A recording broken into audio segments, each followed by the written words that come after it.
Hey guys, welcome back to my channel. Today we're going to discuss how I have 10 open credit cards out there and over $100,000 in available credit. I'm going to go over the different cards that I have and the available credit on each card. But before I do that, I'm JP Knowledge, and here on this channel I like to drop some knowledge on you about personal finance, savings, and how to maximize spend. If that's something that you're interested in, please subscribe down below. So yes, you heard me correctly. I have 10 open credit cards and over $100,000 in available credit. Now, these are just my personal cards, credit cards. I actually have charge cards as well that I'm not going to count in there because technically, with these American Express Platinum and Gold charge cards that I have, the limit is technically supposed to be like unknown. So even though you can kind of check from doing like their spend limit on there to see exactly what you have for like available credit, but I'm not going to count those in there. I'm just going to count my personal credit cards that I have. And there's one thing I want to get out there that a lot of people, when they hear that you have 10 open credit cards and over $100,000 in available credit, they think, oh my goodness, your credit score must be garbage. You must have somewhere in the 300s. It must be horrible. I want to get past this misinformation out there about having too many credit cards. If you actually have a lot of credit cards out there and you pay on time and you have a lot of available credit, you actually get a better credit score. So just to prove this to everybody, I'm going to show you guys right here on Credit Karma. You can see my credit score on here. So you can see that it says I have 802 and then from TransUnion and then 811 from Equifax. So I actually have an over 800 point credit score. I typically have it somewhere right around those numbers. I could get it to 850 if I actually really wanted to, but there's no extra bonus you get from having an 850 points. The people who have it at 850 just do it just for a bragging rights. So I don't really care about the bragging rights. I just want to have the credit high enough so that when I actually do need to use my credit to get credit cards, or if I needed to get a loan, that the credit is at the level that I want to be at. So in the 800s is exactly where I want to be at. So I don't need to brag about it. I just want to use it to the best benefit to me. So that's the reason why I have my credit score at that point. Let's go over the different credit cards that I have. So the first one that I'm going to go over is going to be my World of Hyatt credit card. So this credit card I really like. I'm a Hyatt Globalist member. I became one this year. A lot of people became a Globalist member this year because there was all these different promotions that allowed it to become a lot easier. I became one in February this year. I love staying at Hyatt hotels, and this is my #1 program. So because of that, I knew I had to get their credit card. I've stayed at Hyatt. I'm somewhere in like the 40 plus. I'm going to be hitting 50 elite nights this year from Hyatt hotels. So this card right here, I have $7,500 in available credit on this card. And I've used this card multiple times this year, so I'm definitely happy with it.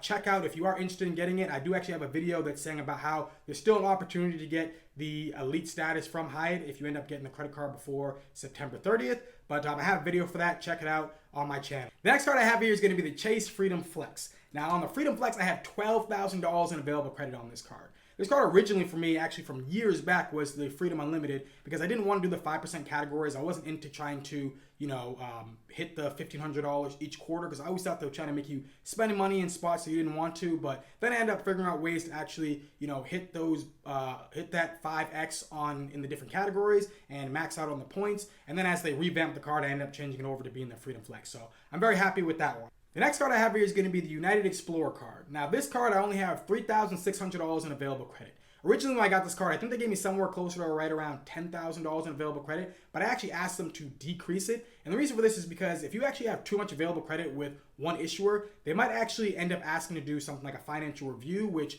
I can prove that I have the amount of money that I say that I make on my for my application, but I don't want to have to go through the process of maybe having to, sending papers and things like that, because for me, I think to myself that I'm never going to go over that amount with United. I fly United, I guess sometimes, I did get this card a lot for the sign-up bonus, which actually allowed me to go to my trip to Europe that I actually did. And I think I'm going to end up changing this card maybe to either the no annual fee, or I might end up updating it to the Quest card. But for me, I'm thinking to myself that there's no way I'm ever going to spend over $3,000 on a United card. It's just not going to happen because this card I'm only ever going to use on United flights. And so if I'm only using on United flights, that means that if I'm never going to use it outside of United, then I don't have to worry about spending $3,000 there. And if I'm only going to use it on United flights, I don't see myself ever spending $3,000 at one time on a United flight. The next card I have is going to be the Chase Sapphire Preferred card. Now this card, I don't actually have the new cool one. As you can see on the screen, they got the new design. I know a buddy of mine, he's all about flexing, so as soon as they came out with it, he said immediately that he wanted to change the look, so he ended up getting the new card. I don't really care that much about that stuff. But with this card, I have $9,500 in available credit on this card. So this card, I mainly, now that they actually have changed up the card where you can actually get 3x on dining, and they've actually added some new features to this card. I think I'm going to use this card a lot more, but typically I was actually using this card mainly just so I could get some of the transfer partners and things like that. But yeah, I have $9,500 in available credit on this card, and if I actually do want to switch over to the Chase Sapphire Reserved, which I might end up doing at some point, I think you actually need $10,000 in available credit on there. So what I would do is I would grab some of my available credit from one of my other Chase cards, probably going to be the Freedom Flex, and just transfer it over to that so that I actually have the ability to change over to the Sapphire Reserve if I decide to. The next card I have is going to be the Hilton Honors card. Now on this card I have $7,600 in available credit.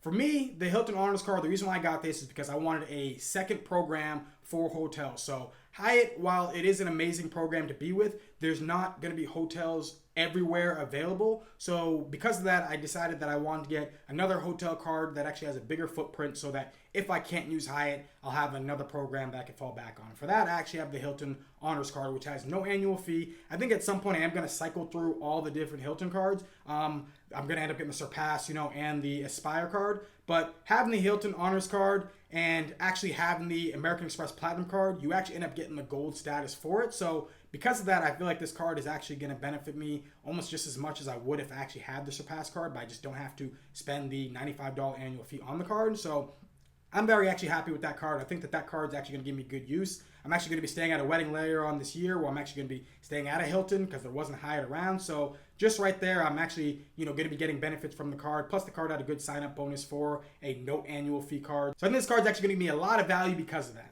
Now the next two cards I have are actually going to be Capital One Quicksilver cards. I actually have two Capital One Quicksilver cards here. One of them has $5,000 in available credit. Another one has $15,000 in available credit. So the reason why I have these cards is because when I was playing the cashback game more, I end up having the Saver card.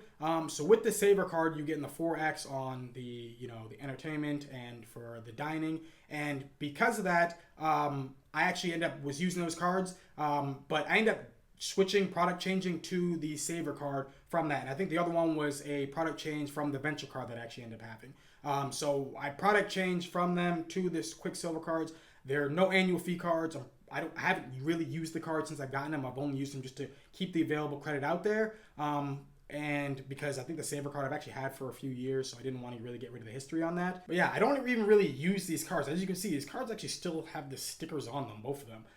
And it's just because after I product changed them, I got the cards, and now I'm just going to use them to buy some gum just to keep the available credit out there and keep some history with Capital One. So, but it's just good to keep cards that you've actually had for a certain amount of years. But yeah, these are cards that I don't see myself using in the future.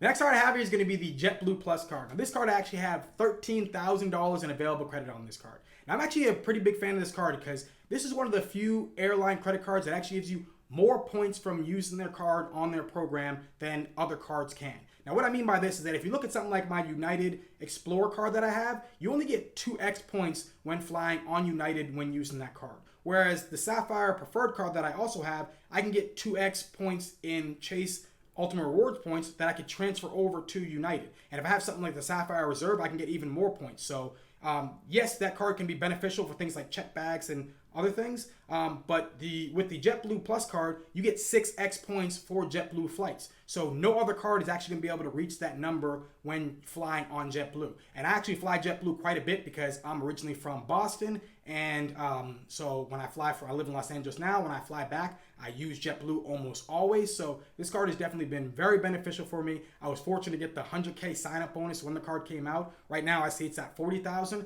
I actually waited on this card because it kept on being at 40,000, and I seen it would go to 60. So sometimes it would go to 50, but I would see it would go to 60. So I was waiting for the 60, and then very fortunate for me, I got the 100,000 point sign-up bonus. So the JetBlue Plus card can definitely be a great card for you if you fly JetBlue. The next card I have is going to be my Alaska Mileage Plan credit card.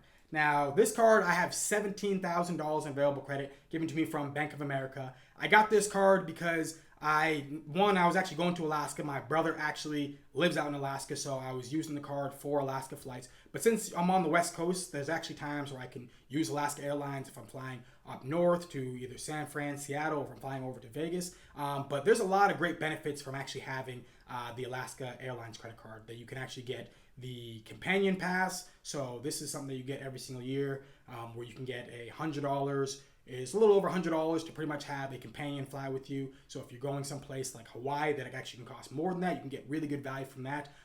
Plus also, the Alaska Airlines points are incredibly valuable. I have plans, hopefully next year, if things open up from the pandemic, to go over to Asia, and Alaska miles can be very, very, very beneficial to go over to Asia. So I was very thankful to get this card and get an incredibly high sign-up bonus. As you can see right now, it's a 65,000 point sign-up bonus. I would say check that out. But if you're someone who wants to either flies on Alaska or happens to want to fly to Asia, I highly recommend checking out the Alaska Airlines credit card. The last card I have is going to be my Discover It card. Now this card right here, I have $9,900 in available credit on this. Now, this is actually my oldest open credit card out there. There was actually one other card I got before it that I didn't realize I was supposed to keep open, so that card is gone. But this right now is my oldest credit card, and I don't really use it, but because it has all that history of on-time payments for when I was using it, this card is not going to be canceled anytime for me. This card, at the time when I was getting it, I was all about cash back, so when they had the 5X on rotating categories along with the double cash back at the end of the year, I was like, oh my goodness, I can get 10X. And they always would put it in programs that I actually felt were pretty easy to hit. It would be like Walmart, Target, Amazon. So I was always like, well, because of the programs they're putting it in, because you can get the 5X and then pretty much end up being 10X at the end of the year, I'm going to want this card. And then I was able to get like another one the year after, but then I kind of wasn't using it as much because I started getting into other cards. But I'm still a fan, if you're someone who's new to the credit card game, to check out getting the Discover It card. It's definitely a good card to have because it's really easy to use, and Discover is pretty good about, getting people who are brand new to credit cards. So yeah, that's the reason why I have the Discover It card. But these are all my 10 available credit cards out there. As I said, I have, charge cards as well, but these are just my personal cards, my personal credit cards. But even though I have all these available credit cards, even though I have $100,000 in available credit,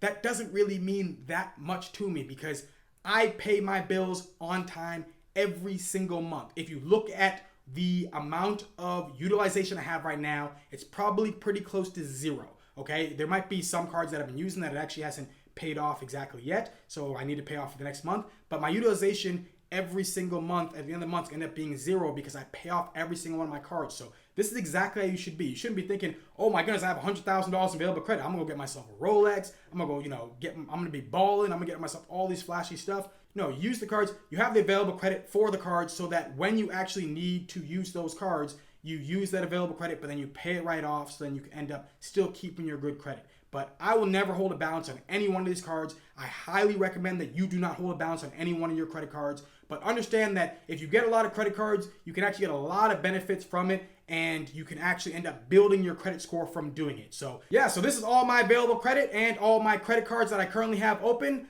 If you have any questions, please drop them down in the comment section down below. If you want to get any one of these cards, I'm going to have referral links in the description box. So if you want to help support the channel, I'd be very thankful if you use those links. But if you like this video, please hit that like button, please hit that subscribe button, and have a beautiful rest of your day. Peace.